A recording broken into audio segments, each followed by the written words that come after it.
की इस वीडियो में हम कंप्यूटर स्टोरेज के बारे में जानेंगे। ठीक है, कि जो हमारी कंप्यूटर में स्टोरेज होती है वो किस मेमोरी में होती है और ये मेमोरी कितनी प्रकार की होती हैं। तो बात करते हैं कंप्यूटर मेमोरी की। तो जो कंप्यूटर मेमोरी है वो एक ऐसी यूनिट होती है जो किसी भी डाटा को स्टोर करने के लिए यूज़ की जाती है। ठीक, वो डाटा जैसे कि किसी भी सॉफ्टवेयर हो गया या इंस्ट्रक्शंस हो गए, फाइल्स हो गई। ठीक है, तो इन सारी चीज़ों को स्टोर करने के लिए हम मेमोरी का यूज़ करते हैं। फिर ये मेमोरी हमारी जो होती हैं वो 2 टाइप्स की होती हैं। पहली हमारी मेमोरी प्राइमरी मेमोरी होती है और दूसरी सेकेंडरी मेमोरी। ठीक, तो अभी आगे हम इन प्राइमरी मेमोरी और सेकेंडरी मेमोरी को डिटेल में देखेंगे। पहले इसके पार्ट देख लेते हैं कि जो हमारी प्राइमरी मेमोरी है उसके 2 पार्ट्स होते हैं। पहला रैम, जिसका full form random access memory होता है, और दूसरा रोम, जिसको हम रीड ओनली मेमोरी भी कहते हैं। तो ये हमारे जो रैम है ये भी हमारे 2 प्रकार के होते हैं। एक हमारा होता है एस रैम, ठीक है, और एक होता है हमारा डी रैम। तो ये हमारा एस रैम और डी रैम जो है वो स्टैटिक रैंडम एक्सेस मेमोरी पहला है, और डी रैम को मतलब डायनेमिक रैंडम एक्सेस मेमोरी होता है। ठीक है, फिर रोम में भी हमारे 3 पार्ट्स होते हैं। पहला हमारा पी रोम होता है, दूसरा ई पी रोम होता है।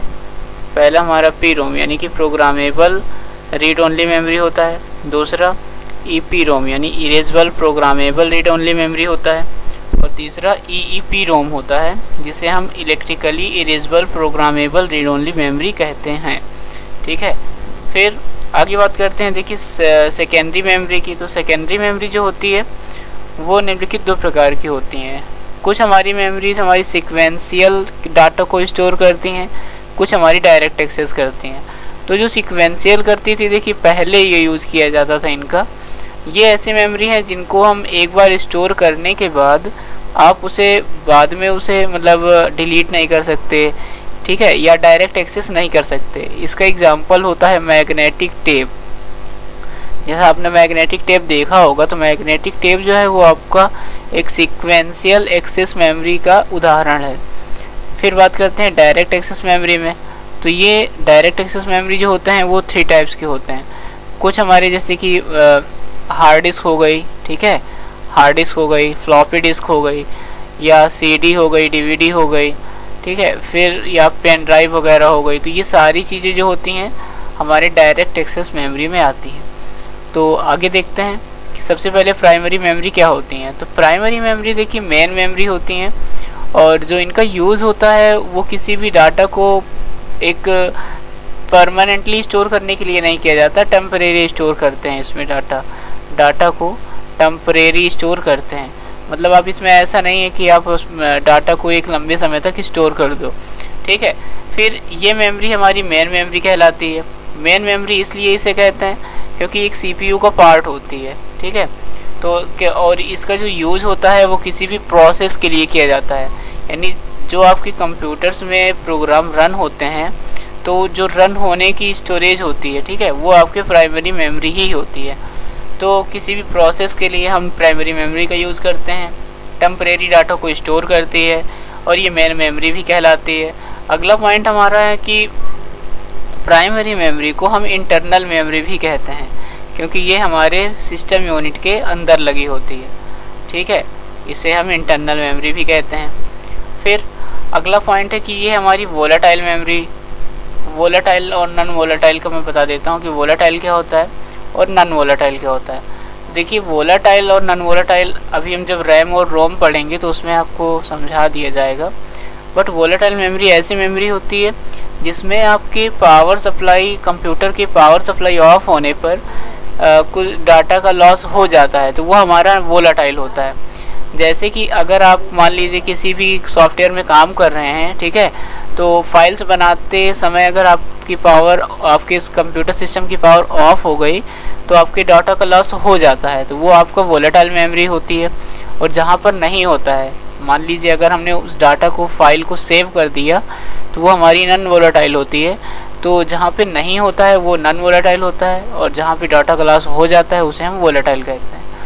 तो ये थी हमारी प्राइमरी मेमोरी। ठीक है, इसे इंटरनल मेमोरी भी कहते हैं, मेन मेमोरी भी कहते हैं, और इसका यूज़ हमारा प्रोसेस के लिए किया जाता है, और ये एक टेम्परेरी डाटा को स्टोर करती है। तो इस मेमोरी में देखिए कि जो डाटा होता है वो बाइट्स के रूप में स्टोर किया जाता है, ये बाइट्स, ठीक है। इसमें जो हमारी प्राइमरी मेमोरी है उसमें लाखों बाइट्स स्टोर हो जाते हैं और 1 बाइट इज इक्वल जो होता है वो 4 बिट के बराबर होता है, जो कि कंप्यूटर की सबसे छोटी यूनिट होती है, कंप्यूटर डिवाइस में सबसे छोटी यूनिट होती है। तो इसमें जो डाटा लाखों बाइट्स स्टोर किए जाते हैं, ठीक है, जो कि 4 बिट के बराबर होता है। तो इन्हें हम दो तरह से देख सकते हैं कि जो पूरा डाटा होता है वो या तो 0 यानी कि या तो नो के फॉर्म में स्टोर होता है और या तो 1 के फॉर्म में। 1 का मतलब होता है यस, ठीक है, क्योंकि हमारा जो कंप्यूटर है वो केवल मशीन लैंग्वेज ही समझता है। तो ये थी हमारी प्राइमरी मेमोरी, ठीक है, जिनका यूज़ हम बिल्कुल करते ही हैं और बिना प्राइमरी मेमोरी के यूज़ किए आप कंप्यूटर्स को रन नहीं कर सकते। तो इसके पार्ट्स के बारे में देखते हैं। ये सेकेंडरी, अभी हम अब देखिए सेकेंडरी देख लेते हैं पहले। तो सेकेंडरी मेमोरी जस्ट उसी के अपोजिट है। उसे अगर हम इंटरनल मेमोरी कहते थे तो इसे हम एक्सटर्नल मेमोरी कहते हैं, एक्सटर्नल मेमोरी, ठीक है।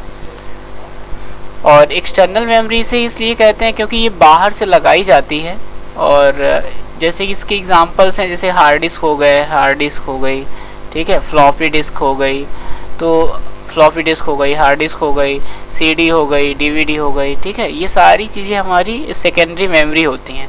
तो इसमें जो डाटा होता है वो परमानेंटली स्टोर किया जाता है, परमानेंट स्टोर किया जाता है डाटा को परमानेंटली। जैसे और भी इस मेमोरी, जो ये मेमोरी सेकेंडरीज मेमोरी होती हैं, वो 2 टाइप से डाटा को पहले स्टोर करती थी। पहला हमारा जो पॉइंट है वो सीक्वेंशियल एक्सेस था और दूसरा है वो डायरेक्ट एक्सेस है। तो सीक्वेंशियल एक्सेस में आपने सुना होगा कि मैग्नेटिक टेप, तो मैग्नेटिक जो टेप है वो इसी का एग्जाम्पल है, क्योंकि आप इसमें एक बार डाटा अगर स्टोर कर देते हैं तो फिर आप उसे दोबारा एक्सेस नहीं कर सकते, ठीक है। तो ये हमारी सीक्वेंशियल एक्सेस मेमोरी होती है। और डायरेक्ट एक्सेस मेमोरी में क्या होता है कि आपने एक बार स्टोर कर दिया, मान लीजिए हमारी हार्ड डिस्क है, आपने यहाँ पे डाटा स्टोर कर दिया, इतना है, ठीक है, तो आप इसे फिर से हटा भी सकते हैं और फिर इसे यूज़ कर सकते हैं, फिर इसे फिल कर सकते हैं, फिर हटा सकते हैं। तो ये आपके डायरेक्ट एक्सेस मेमोरी के एग्जांपल होते हैं, ठीक। जैसे कि हमने पहले यहाँ पे डायग्राम में देखा था कि डायरेक्ट एक्सेस मेमोरी के इसमें आपका हार्ड डिस्क हो जाएगा, ठीक है, कुछ हमारे मैग्नेटिक माध्यम से स्टोर होता है डाटा और कुछ में जो है ऑप्टिकल माध्यम से स्टोर होता है और कुछ में प्लैंड प्लग से होता है, ठीक है। तो आगे देखते हैं, जो सेकेंडरी मेमोरी है इसे हम एक्सटर्नल मेमोरी भी कहते हैं और इसमें डाटा को परमानेंटली स्टोर किया जाता है।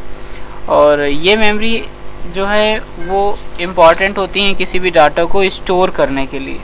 अगर वो, क्योंकि इनकी जो स्पीड होती है, स्पीड इनकी जो है वो स्लो होती है, स्पीड जो है इनकी स्लो होती है, लेकिन जो इनका स्टोरेज होता है, स्टोरेज वो बहुत ज़्यादा होता है, ठीक है, स्टोरेज बहुत ज़्यादा होता है और इनकी स्पीड जो होती है वो स्लो होती है।